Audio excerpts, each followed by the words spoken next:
इसे अब राजस्थान कांग्रेस के कार्यकर्ताओं का दुर्भाग्य कहना ही मुनासिब होगा कि तारीख और तारीख, त्योहार पर त्योहार निकलते जा रहे हैं, लेकिन मंत्रिमंडल विस्तार और राजनीतिक नियुक्तियों की दूर दूर तक कोई सुगबुगाहट ही नजर नहीं आ रही।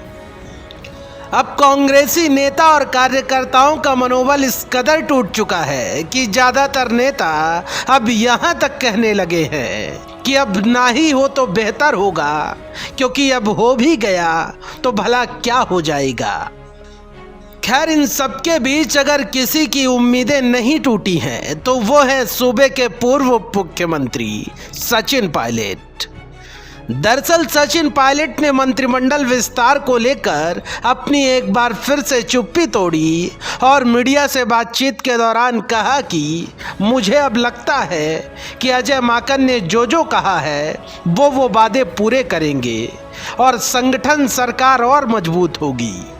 अब सिर्फ चुनाव में 24 महीने का वक्त बचा है।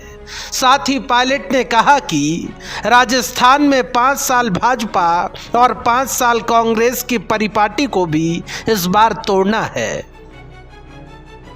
देखिए, समय रहते सब कुछ होगा। अभी उपचुनाव खत्म हुए हैं। मुझे लगता है कि बहुत जल्द जो अजय माकन जी ने कहा है उस पर एआईसीसी और प्रदेश की सरकार उस पर काम करेंगे, संगठन सरकार और मजबूत होगा। अब सिर्फ 24 महीने रह गए हैं कि जब दोबारा विधानसभा के चुनाव होंगे, तो जो पहले परिपाटी रही है यहाँ पर राजस्थान में कि एक 5 साल सरकार कांग्रेस की रहती है फिर भाजपा की रहती है, उस पर विराम लगाना पड़ेगा और हम लोग मजबूती से आगे बढ़ेंगे, मुझे ये उम्मीद है। और कांग्रेस पार्टी, मैं समझता हूँ, इकलौती ऐसी पार्टी है देश भर में जो राष्ट्रीय स्तर पर भाजपा को चुनौती देकर उसको हरा सकती है। बाकी दल का सहयोग हम लेंगे, लेकिन कांग्रेस ही वो पार्टी है जो देश भर में मौजूद है, उसकी उपस्थिति है, वो कार्यकर्ता मजबूत हैं। मंत्रिमंडल विस्तार को लेकर सूबे के पूर्व मुख्यमंत्री सचिन पायलट का ये कोई पहला बयान नहीं है। इससे पहले भी पायलट कई मर्तबा प्रभारी अजय माकन पर भरोसा जता चुके हैं, लेकिन ये बात आईने की तरह साफ है कि पायलट भले ही माकन के भरोसे हो, लेकिन माकन खुद गहलोत के भरोसे हैं। यानी कि जब तक मुख्यमंत्री गहलोत नहीं चाहेंगे तब तक मंत्रिमंडल विस्तार होना संभव नजर ही नहीं आ रहा।